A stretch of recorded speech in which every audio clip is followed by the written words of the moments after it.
Hello students, इस video में हम डिस्कस करेंगे चैप्टर क्वाड्रेटिक इक्वेशन जो कि क्लास 10th का है।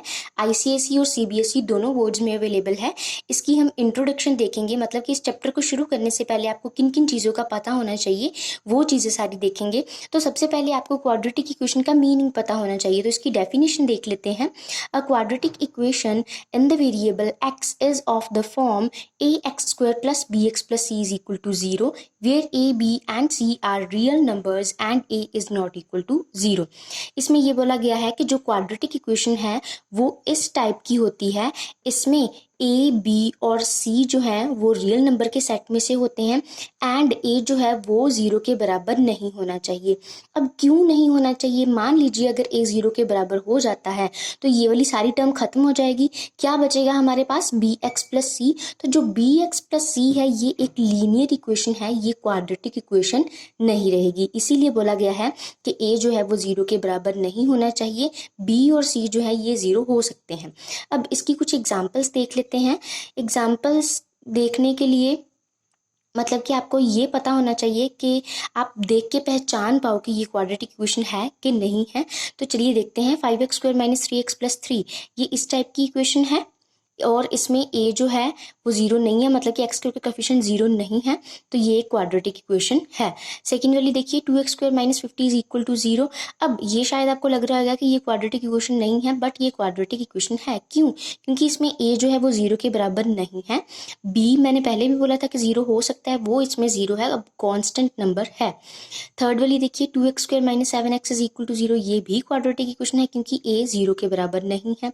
2x square is equal to 0 ये भी क्वाड्रेटिक इक्वेशन है क्योंकि ए 0 के बराबर नहीं है, बी और सी 0 हो सकते हैं, तो वो इसमें 0 है। अब थोड़ा और डेप्थ में देखते हैं क्वाड्रेटिक इक्वेशन के बारे में। क्वाड्रेटिक इक्वेशन का आप दूसरा नाम बोल सकते हो equation of degree 2। Equation of degree 2 क्यों बोलते हैं? क्योंकि इसमें हाईएस्ट पावर कितनी है? 2। सेकेंड वाला पॉइंट देखिए, the name quadratic comes from quad in Latin meaning square because the variable gets squared. अब इसका क्वाड्रेटिक इक्वेशन इसका नाम क्यों पड़ा? लैटिन लैंग्वेज में एक वर्ड है क्वाड जिसका मतलब होता है स्क्वायर, और यहाँ पे जो है स्क्वायर यहाँ पे था, 2 पावर थी, तो इसीलिए इसको क्या नाम दे दिया गया? क्वाड्रेटिक इक्वेशन, क्योंकि क्वाड का मीनिंग क्या होता है? स्क्वायर होता है। अब इस चैप्टर में हमें क्वाड्रेटिक इक्वेशन के रूट्स निकालने को बोलेंगे, तो उसके अलग अलग मेथड हैं।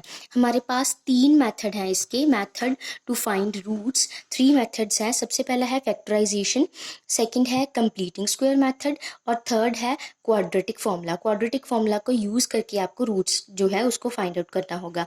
ये जो तीनों मेथड है हम अपनी अगली वीडियोस में डिस्कस करेंगे। तो आपको इसके लिए क्या करना है? चैनल को सब्सक्राइब करना है और बेल आइकन को प्रेस करना है ताकि जब भी मैं कोई नई वीडियो अपलोड करूं आपको उसका नोटिफिकेशन मिल जाए। अब एक और चीज़ आपको यहाँ पे पता होनी चाहिए इस चैप्टर को शुरू करने से पहले।